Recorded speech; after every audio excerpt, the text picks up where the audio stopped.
나쁜 약국이란 이름의 인터넷 사이트.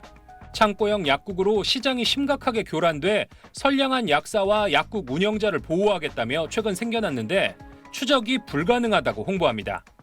창고형 약국의 대표와 근무하는 약사들의 실명 아래 악성 댓글이 줄지어 달렸습니다.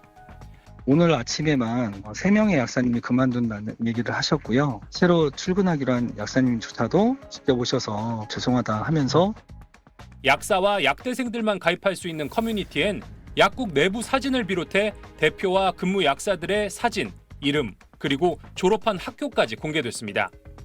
학교 이름에 먹칠한다, 사고 나면 좋겠다는 등의 댓글도 거침없이 달렸습니다. 창고형 약국 측은 결국 온라인 댓글을 단 28명을 모욕 및 협박 등의 혐의로 경찰에 고소했습니다. 죽이겠다. 그리고 글들이 많이 있었고 약사 면허증을 캡처를 해서 모든 사람들의 신분을 다 드러내는 거죠.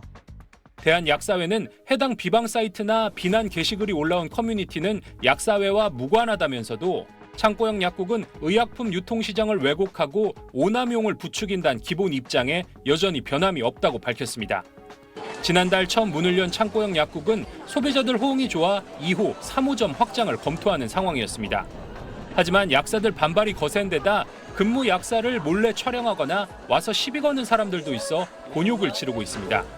대형 할인 약국이란 새로운 유통 형태 출현으로 소비자의 편의성 그리고 복약의 안전성을 둘러싼 논란은 더 뜨거워질 전망입니다. SBS 장훈경입니다. 지난달 10일 경기도 성남에 문을 연 국내 첫 창고형 약국입니다. 130평 대형 매장에 2,500여 종의 의약품이 진열돼 있어 소비자가 마트처럼 직접 돌아다니며 약을 고를 수 있다는 점에서 많은 사람이 찾고 있습니다.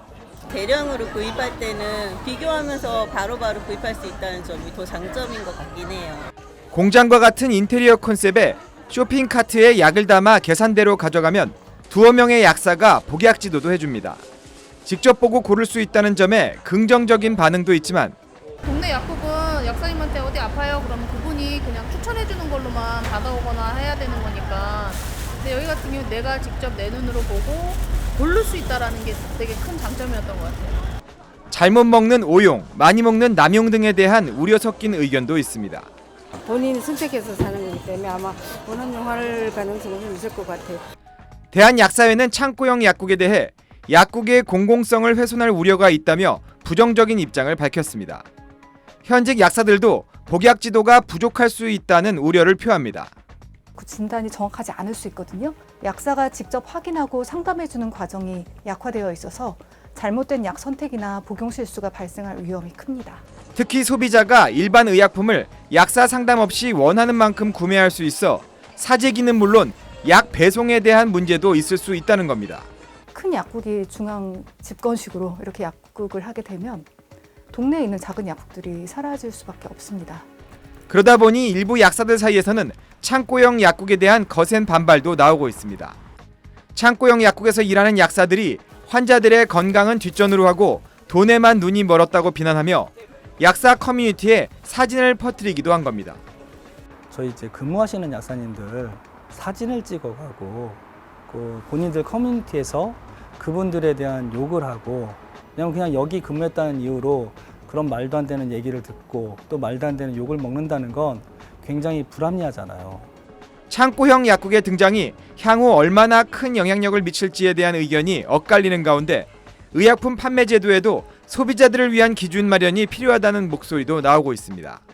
SBS 시무섭입니다. 지난 11일 문을 연 창고형 약국.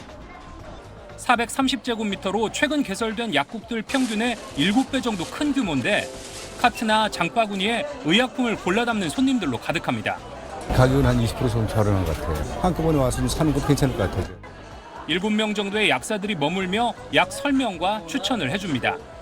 많이 계시니까 여쭤보려고 생각하고 있어요. 또 와야겠다 이렇게 생각하고 있어요. 생각했던 것보다 소비자의 반응이 굉장히 크기 때문에 2, 3년 후에 계획을 하고 있었지만은 지금 현재 계획 중입니다. 소비자들은 대체로 환영 분위기인데 일선 약사들은 긴장감을 감추지 못합니다. 전국의 약국은 2005년 처음으로 2만 곳을 넘은 뒤 2023년엔 2만 4천여 곳으로 꾸준히 늘어나는 추세라 경쟁이 이미 치열하기 때문입니다. 이익만을 따지는 사람들이 자꾸 이런 쪽에서 들어오면 경제 논리에 의해서 작은 약국들이 없어질 수도 있잖아요. 의약품은 필요할 때 적정량을 써야 하는데 창고형 약국이 대량 구매를 부추겨 약물 오남용이 우려된다는 지적도 나옵니다. 맞는 약을 줘야 되잖아요. 그때그때 상황에 따라 다른 건데 의무이자 어떤 역할 같은 거를 거의 많이 무시한 채 너무 자본 경쟁으로.